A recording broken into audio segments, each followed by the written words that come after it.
ಕ್ಷೀಣವಾದಂತಹ ಸ್ವರ ಎಲ್ಲಿಂದ ಬರ್ತದೆ ಅಂತ ನೋಡಿದ್ರೆ ದೀನನಾಗಿ ಆರ್ತನಾಗಿ ನನ್ನ ಕಾಲ್ ಬಳಿಯಲ್ಲಿ ಬಿದ್ದು ನನ್ನಲ್ಲಿ ಕ್ಷಮೆ ಕೇಳಿಕೊಳ್ಳುವ ಯಾರು ಎನ್ನುವ ಹಾಗೆ ನೋಡಿದ್ರೆ ನಿರಂಜನ್ ರಾಯರು ಅಮಮತಾಸಿ ಪಾಪ ಪಾಪ. ಆ ಹೊತ್ತಿಗೆ ರಾಜಕುಮಾರಿಯಾದಂತಹ ನನ್ನ ಕೆನ್ನೆಗೆ ಹೊಡೆಯುವುದ್ರ ಮೂಲಕ ತನ್ನ ಧೈರ್ಯವನ್ನು ತೋರ್ಪಡಿಸಿದವ. ಎರಡು ಕೆನ್ನೆ ಹೊಡೆದು ಈ ಹೊತ್ತು ಈ ರೀತಿಯಾಗಿ ಪಾಪ ಕಣ್ಣಲ್ಲಿ ನೀರನ್ನು ಸುರಿಸಿ ಕಾಲಿಡಿತಾ ಇದ್ದಾನೆ. ಅಯ್ಯೋ ಅಂತ ಅನಿಸ್ತದೆ. ಹಾಗಂತ ಅವನಿಗೆ ಸಹಾಯ ಮಾಡಬೇಕು. ಸಹಾಯ ಮಾಡುವ. ನಿರಂಜನ, ನಿನ್ನ ತಂಗಿಯ ಬದುಕು ನೇರ ಆಗಬೇಕು ಅಂತ ಆದ್ರೆ, ನಿನ್ನ ತಂಗಿಯ ಬದುಕು ಬಂಗಾರ ಆಗಬೇಕು ಅಂತ ಆದ್ರೆ ನಾನು ಮನಸ್ಸು ಮಾಡಬೇಕು. ನಾನು ಮನಸ್ಸು ಮಾಡಿ ಅವನಲ್ಲಿ ಹೇಳಿದರೆ ಅವ ಒಪ್ಪಿದರೆ ನಿನ್ನ ತಂಗಿಯ ಮದುವೆ ಆಗುತ್ತದೆ. ನೀನು ಒಪ್ಪಬೇಕು ಎನ್ನುವುದನ್ನ ಆಶಯ. ಹೌದು. ನಾನು ಹೇಳಿದೆ ಅಂತ ಆದ್ರೆ ರುದ್ರಭೂಷಣ ಖಂಡಿತವಾಗಿಯೂ ಒಪ್ಪುತ್ತಾನೆ, ಹೂ ಅಂತಾನೆ. ಒಪ್ಪುತ್ತಾನೆ, ಹೂ ಅಂತಾನೆ. ಹಾಗೆ ಹೇಳಬೇಕು ಅಂತಾದ್ರೆ ನೀನು ಮಾಡಬೇಕಾದಂತಹ ಕೆಲಸ ಉಂಟು. ಏನ್ ಮಾಡ್ಬೇಕು? ಮಾಡಿದ್ದೆಲ್ಲವೂ ತಪ್ಪಾಯಿತು ಎನ್ನುವ ಹಾಗೆ, ನಾನು ಹೇಳಿದ್ದನ್ನ ಕೇಳ್ತೇನೆ ಎನ್ನುವ ಹಾಗೆ ನನ್ನ ಕಾಲನ್ನ ಮುಟ್ಟಿ ಪ್ರಮಾಣ ಮಾಡಬೇಕು.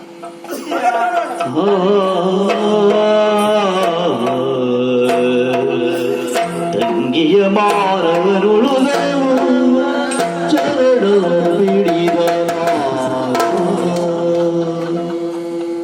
ಬೇಸರ ನನಗಿಲ್ಲ ಹೇಮ. ಯಾಕೆಂದ್ರೆ ನಾನು ಅಂತಲ್ಲ, ಹೆಣ್ಣು ಹೆತ್ತಂತ ಪ್ರತಿಯೊಬ್ಬ ತಂದೆ ತಾಯಿಯ ಪ್ರಪಂಚದಲ್ಲಿ ಒಂದು ಸಂದಿಗ್ಧ ಸ್ಥಿತಿಗೆ ಒಳಗಾಗುವಂತ ಕಾಲಕ್ಕೆ ಹೆಣ್ಣನ್ನು ಹೆತ್ತ ತಪ್ಪಿಗೆ ಎಂತವರ ಮುಂದೂ ತಲೆ ತಗ್ಗಿಸುವಂತ ಪರಿಸ್ಥಿತಿ ತಂದೆ ತಾಯಿ ಆದವರಿಗೆ ಬರ್ತದೆ. ಆ ತಂಗಿಗೆ ನಾನು ಅಣ್ಣನಾದ್ದರಿಂದ ಇಷ್ಟರವರೆಗೆ ತಲೆ ಎತ್ತಿಕೊಂಡು ಬದುಕಿರಂತ ಈ ಜೀವ ಇಂದು ನಿನ್ನ ಕಾಲು ಹೊಡೆದರೆ ತಲೆ ತಗ್ಗಿಸುವಂತ ಸ್ಥಿತಿ ಬಂದಿದೆ. ನನ್ನ ತಂಗಿಯ ಬದುಕು ನೇರ ಆಗ್ತದೆ ಅಂತಾದ್ರೆ ಎಷ್ಟೇ ಬಾರಿ ತಲೆ ತಗ್ಗಿಸುವುದಕ್ಕೂ ನಾನು ಸಿದ್ಧ. ಈಗ ನಿನ್ನ ಪಾದ ಮುಟ್ಟಿ ಹೇಳ್ತಾ ಇದ್ದೇನೆ, ನೀ ಹೇಳಿದ್ದನ್ನು ನಾನು ನಡೆಸಿಕೊಡ್ತೇನೆ. ಏನಾಗ್ಬೇಕು?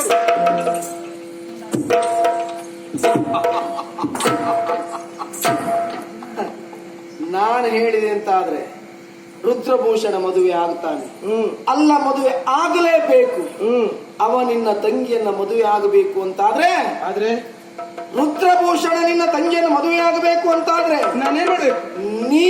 ನಾನು ನನ್ನನ್ನ ಮದುವೆ ಆಗಬೇಕು.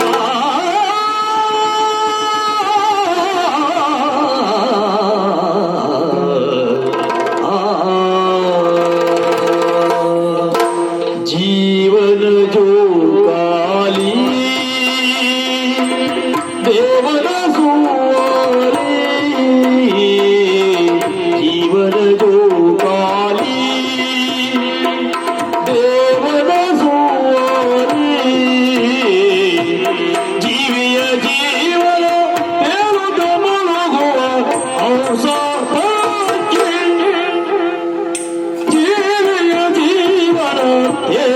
ಮುಳುಗುವ ಔಷಧ ಪಲ್ಲಕ್ಕೆ, ಪಲ್ಲಕ್ಕೆ ಜೀವನದು ಕಾಲಿ ದೇವರ ಸುಮಾರಿ, ಜೀವನ ಕಾಲಿ.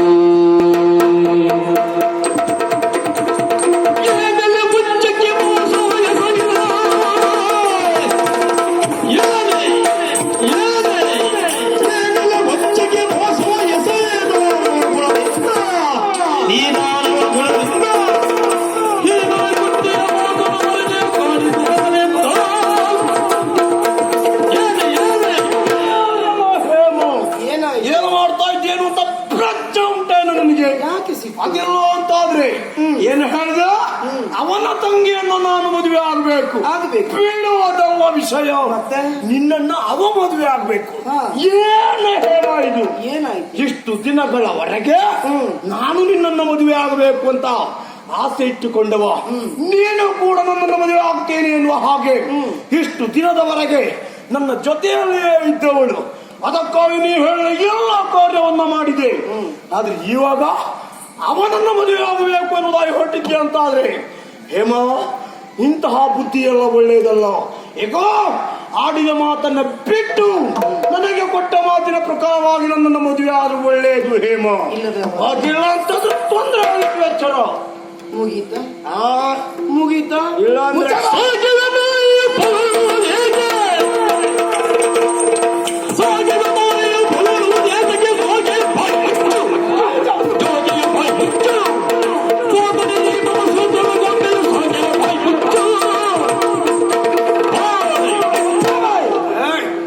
ನಿಂತ ಸ್ಥಳ ನನ್ನದ್ದು, ಆಳ್ವಿಕೆ ನನ್ನದ್ದು. ಇರ್ಲಿ. ನೀನು ಯೋಚನೆ ಮಾಡಬೇಕಾದದ್ದೇನು ಗೊತ್ತಾ? ಏನೇ? ಕಾಲ ಪಾತ್ರ ಸನ್ನಿವೇಶದ ಕುರಿತು ಹಾ. ಯೋಚಿಸಿ ಅಡಿಯನ್ನು ಮುಂದಿಡಬೇಕು. ಎಲ್ಲ ಗೊತ್ತೇ ಗೊತ್ತ. ರಾಜಕುಮಾರಿ ನಾನಿದ್ದೇನೆ, ಸಾಮಾನ್ಯ ಸೇನಾಧಿಪತಿ ನೀನಿದ್ದಿ. ಇರ್ಲಿ ಬಿಡು. ಏನು ಏನು ಹಾ. ನೀನು ತಿಳ್ಕೊಂಡ ಹಾಗೆ ಹಾ. ಇಲ್ಲಿ ಆಗ್ಲಿಲ್ಲ ಅಂತ ಸಿಟ್ಟು ಬಂದದ್ದ? ಅದು ಬಾರದೇ ಇರ್ತದ. ರುದ್ರಭೂಷಣ, ಏನು ಹೇಳು. ನಯ ಮಾತಿನ ಕಲೆ, ವಿನಯ ಬದುಕಿನ ಕಲೆ, ಅಭಿನಯ ನಾಟಕ ಕಲೆ, ಈ ಮೂರೂ ನಿನಗೆ ಗೊತ್ತುಂಟು. ಹೌದು. ಆದ್ರೆ ಯಾವ್ದನ್ನ ಎಲ್ಲಿ ಬಳಸಬೇಕು ಅಂತ ಗೊತ್ತಿಲ್ಲ. ಯಾಕೆ? ಪಾಯಸ ತಗೊಂಡು ತಲೆಗೆ ಹಾಕ್ತಿ, ಎಣ್ಣೆ ಹೊಟ್ಟೆಗೆ ಹಾಕೊಳ್ತಿ. ಏನು ಏನು ನಾಟಕ? ನಿನ್ನದ್ದು ಮಾತ್ರ ನಾಟಕವಾ? ಬಹುಶಃ ನೀನು ತಿಳಿದದ್ದು ನಮ್ಮ ನಾಡಿನಲ್ಲಿ ನನ್ನಷ್ಟು ಬುದ್ಧಿವಂತರು ಯಾರು ಇಲ್ಲ ಎನ್ನುವ ಹಾಗೆ, ಉಳಿದವರೆಲ್ಲ ಹೆಡ್ ಪರದೇಶಿಗಳು ಎನ್ನುವ ಹಾಗೆ ಭಾವಿಸಿದ್ಯಾ? ಹಿಂದೊಂದು ಸಂದರ್ಭ ನನ್ನ ಮದುವೆ ಪಣವನ್ನು ತಿಳಿಯುವುದಕ್ಕಾಗಿ ಕಸ್ತೂರಿಯನ್ನ ಕಳುಹಿಕೊಟ್ಟದ್ದು ನೀನೆ. ಆಮೇಲೆ ನಾನು ಸಿಗುವುದಿಲ್ಲ ಎನ್ನುವ ಹಾಗೆ ತಿಳಿದಂತಹ ನೀನು ಸಾಯುವ ನಾಟಕ. ಎಂತಹ ನಾಟಕ! ನಾನು ಪ್ರೀತಿಸಿದಂತಹ ಆ ಹೇಮ ಸಿಗದೆ ಹೋದ್ರೆ ನಾನು ಬದುಕಿಯೂ ವ್ಯರ್ಥ, ನಾನು ಸಾಯ್ತೇನೆ. ಇದು ನಿನ್ನ ನಾಟಕ. ನನಗೇನು ಗೊತ್ತಾಗ್ಲಿಲ್ಲ ಅಂತ ಮಾಡಿದ್ಯಾ? ಗೊತ್ತಾಗಿಯೂ ನೀನು ಪ್ರೀತಿಸುವ ನಾಟಕ ಮಾಡಿದೆ, ನಿನ್ನನ್ನು ಮದುವೆಯಾಗುವ ನಾಟಕವನ್ನು ನಾನು ಮಾಡಿದೆ. ಹಾಗಾಗಿ ನೀನೇ ಬಿಟ್ಟಂತಹ ಬಾಣವನ್ನ ನಿನಗೇ ತಿರುಗಿಸಿ ಬಿಟ್ಟಿದ್ದೇನೆ. ನನ್ನನ್ನು ಮದುವೆಯಾಗೋದ್ರ ಮೂಲಕ ನಮ್ಮ ರಾಜ್ಯವನ್ನು ಕಬಳಿಸುವ ಹುನ್ನಾರ ನಿನ್ನದ್ದು ಎನ್ನುವುದನ್ನು ತಿಳಿದೆ ಇಂಥದ್ದೊಂದು ಕಾರ್ಯವನ್ನು ನಾನು ಮಾಡಿದ್ದೇನೆ. ಏನೋ ಹಾಗಾದ್ರೆ ನಿನಗೆ ನನ್ನ ತಂತ್ರ ಎಲ್ಲ ಗೊತ್ತಾಯ್ತು ಅಂತ ಈಗ ಗೊತ್ತಾದದಲ್ಲ, ಮೊದಲೇ ಗೊತ್ತಾಗಿದೆ. ಏನು ಇನ್ನು ಮೇಲೆ ಏನು ನಾನು ಹೇಳಿದ ಹಾಗೆ ಕೇಳಿಕೊಂಡು ಮುಂದುವರೆದ್ರೆ ಬದುಕುವುದಕ್ಕೆ ಅವಕಾಶ ಉಂಟು. ಹಿಂದೆ ಹೋದ್ರೆ ಸಿಗಿದು ತೋರಣ ಕಟ್ತೇನೆ. ಇಷ್ಟೆಲ್ಲ ಅಹಂಕಾರ ನಿನ್ನದ್ದು ಅಂತ ಆದ್ಮೇಲೆ ನೀನು ಸೇನಾಧಿಪತಿಯ ಹೇಮ? ಏನೋ ಇಷ್ಟೊತ್ತು ಈ ರುದ್ರಭೂಷಣನ್ನ ಕೆಣಕಿದವಳು ನೀನಲ್ಲ, ಈವಾಗ ನನ್ನನ್ನ ಕೆಣಕುತ್ತಾ ಇದ್ದೀಯೋ? ಆವತ್ತು ನಿನ್ನ ಮಾತನ್ನ ಕೇಳಿಕೊಂಡು ಆಕೆಯನ್ನ ಗರ್ಭವತಿ ಮಾಡಿದ್ದೇನೆ. ಆಕೆಗೆ ಆಸ್ತಿತ್ವ ತಂದ ಈ ರುದ್ರಭೂಷಣನಿಗೆ ನೀನೇನು ಹೆಚ್ಚಲ್ಲ, ನೆನ್ಪಿಟ್ಕೋ. ನಿನಗೆ ಅದಕ್ಕೆ ಹೇಳಿದ್ದು ಎಂತದ್ದು ಗೊತ್ತಾಗುದಿಲ್ಲ. ಯಾಕೆ? ಆಕೆಯನ್ನ ಗರ್ಭವತಿಯನ್ನಾಗಿಸಿದೆ ಹೇಗೆ ಅಂತ ಹೇಳಿದ್ರೆ, ಪ್ರೀತಿಸುವ ನಾಟಕ ಮಾಡಿದೆ. ಪಾಪ ಅದನ್ನು ಒಪ್ಪಿ ತನ್ನ ಮೈಯನ್ನ ನಿನಗೆ ಒಪ್ಪಿಸಿದವಳು. ನಾನು ಹಾಗಲ್ಲ. ನಿನ್ನ ಹಣೆ ಬರ ಪೂರ್ತಿ ಗೊತ್ತಿದ್ದ ನಾನು ಹೇಗೆ ನನ್ನನ್ನು ಗರ್ಭವತಿಯನ್ನಾಗಿಸ್ತಿ? ಬಿಡು. ಅಷ್ಟಾಗಿಯೂ ಮುಂದುವರಿತಿ ಅಂತ ಆದ್ರೆ ನಿನ್ನ ಯೋಚನೆ ಏನು ಅಂತ ಗೊತ್ತುಂಟು. ನಾನು ಕಂಡಿದ್ದೇನೆ ಎನ್ನುವ ಹಾಗೆ ಒಂದು ನೆನಪಿಟ್ಕೋ, ನೀನು ಎಷ್ಟು ಕಲಿತಿದ್ಯೋ ಕ್ಷಾತ್ರಿಯಾಣಿಯಾಗಿ ಅದಕ್ಕಿಂತ ಹೆಚ್ಚಿಗೆ ನಾನು ಕಲಿತಿದ್ದೇನೆ. ಗೊತ್ತಾಯ್ತಾ? ಏನೋ ಅವಳು ಒಲಿದು ಬಂದಿದ್ದಾಳೆ. ನಿನ್ನನ್ನ ಪುರಸ್ಕರಿಸಿದ್ರೆ ಕೇಳುವ ಮಗ ಯಾರಿದ್ದಾರೆ? ಹೇಳಿದ್ರೆ ಈಗ ತಲೆ ಕಡಿತಾರೆ. ಈಗ ಅಹಂಕಾರ, ನಾನೊಬ್ಬ ಸೇನಾಧಿಪತಿ ಇದ್ದೇನೆ ಎನ್ನುವ ಹಾಗೆ ಉಂಟು.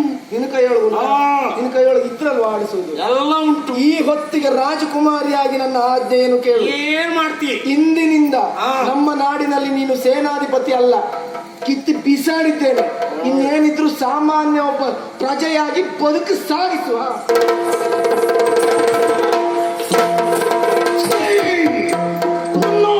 ಗೋಪುರ ಎನ್ನುವುದು ಇವತ್ತು 100 ಹೋಯ್ತು. ಇವರನ್ನ ಮದುವೆಯಾಗಿ ಕಲ್ಯಾಣಗಿರಿಯ ಸಾರ್ವಭೌಮತ್ವವನ್ನು ಪಡೆಯಬೇಕು. ಎಲ್ಲವರು ರುದ್ರಭೂಷಣ ಹೇಳಿದ ಹಾಗೆ ನಡೆದುಕೊಳ್ಳಬೇಕು ಎನ್ನುವುದಾಗಿ ಕನಸನ್ನ ಕಟ್ಟಿಕೊಂಡವ ನಾನು. ಆದರೆ ಈ ವಂಚಕಿ ನನ್ನ ಪಾಲಿಗೆ ಮೋಸವನ್ನು ಮಾಡಿದ್ಳು. ಹಾಗಂತ ಇಷ್ಟು ದಿನದವರೆಗೆ ಈಕೆ ಹೇಳಿದ ಹಾಗೆ ಪ್ರತಿಯೊಂದು ಕೆಲಸವನ್ನ ಮಾಡಿದೆ. ನಾನು ಲಘುವಾಗಿ ವರ್ತಿಸಿದೆ. ಯಾಕೆ? ನಮಗದೆಲ್ಲ ಗೊತ್ತಿಲ್ಲ ಅಂತಲ್ಲ, ಯಾಕೆ ಇವಳ ಮಾತನ್ನ ಕೇಳಿದೆ, ಇವಳ ತಾಳಕ್ಕೆ ಕುಣಿದೆ. ಕಾರ್ಯವಾಸಿ ಕತ್ತೆ ಕಾಲು. ನಮ್ಮ ಕೆಲಸ ಆಗಬೇಕು ಅಂತಾದ್ರೆ ಕತ್ತೆ ಕಾಲಾದ್ರೂ ಹಿಡಿಬೇಕಂತೆ ಎಂಬ ಕಾರಣಕ್ಕಾಗಿ ಇಷ್ಟು ದಿನದವರೆಗೆ ಆಕೆ ಹಾಗೆ ಕೇಳಿದೆ. ಹಾಗಂತ ಇವತ್ತು ನನಗೆ ಮೋಸ ಮಾಡಿಬಿಟ್ಟಲ್ಲ. ಇಲ್ಲ, ಈ ಹೇಮಮಾಲಿನಿಗೆ ಈ ರುದ್ರಭೂಷಣನ ಒಂದು ಮುಖ ಮಾತ್ರ ಗೊತ್ತು, ಮತ್ತೊಂದು ಮುಖ ಏನು ಎನ್ನುವುದು ಗೊತ್ತಿಲ್ಲ. ಈ ರುದ್ರಭೂಷಣ ಒಲಿದು ಬಂದವರಿಗೆ ಮಾತ್ರ ರುದ್ರಭೂಷಣ. ಒಮ್ಮೆ ಮುಡಿದೊಳಿತೆ ಅಂತಾದ್ರೆ ಪ್ರಳಯ ಕಾಲದ ರುದ್ರನಾಗಭೂಷಣ ಎನ್ನುವುದು ಇವಳಿಗೆ ಗೊತ್ತಾಗಬೇಕು. ಹಾಗಂತ ಬಿಡಲಾರೆ, ಇವಳಿಗೆ ತಕ್ಕ ಪಾಠವನ್ನು ಕಲಿಸ್ತೇನೆ. ಸೇನಾ ನಾಯಕತ್ವವನ್ನು ಬಿಟ್ಟಿದ್ದಾಳೆ ಎಂಬಲ್ಲಿಗೆ ಅದರ ಅಗತ್ಯ ನನಗಿಲ್ಲ. ಹಾಗಂತ ನಿರಂಜನನ ತಂಗಿಯನ್ನೇ ಮದುವೆ ಆಗುತ್ತೇನೆ. ಎಲ್ಲರಿಗೂ ಹೋಗುವುದಲ್ಲ, ಇಲ್ಲೇ ಇರ್ತೇನೆ. ಇರುವುದು ಮಾತ್ರವಲ್ಲ, ಇದ್ದ ಸಮಯವನ್ನು ಸಾಧಿಸಿ ಯಾವ ಹೆಣ್ಣು ನನ್ನನ್ನು ತುಚ್ಛೀಕರಿಸಿದ್ದಾಳೋ ಅದೇ ಹೇಮಮಾಲಿನಿ ಬಂದು ನನ್ನ ಪಾದ ತಡಿಯಲ್ಲಿ ಬಂದು ಬೀಳುವಾಗ ಮಾಡಲಿಲ್ಲ, ಆ ಕೈಯ ಬದುಕು ಸರ್ವನಾಶ ಮಾಡಲಿಲ್ಲ ಅಂತಾದ್ರೆ ನಾನು ರುದ್ರಭೂಷಣ ಅಲ್ಲ, ನಾನು ರುದ್ರಭೂಷಣ ಅಲ್ಲ, ನಾನು ರುದ್ರಭೂಷಣ ಅಲ್ಲ. ನೆನಪಿಟ್ಟುಕೋ ಹೇಮಮಾಲಿನಿ, ನೆನಪಿಟ್ಟುಕೋ, ನೆನಪಿಟ್ಟುಕೋ, ನೆನಪು.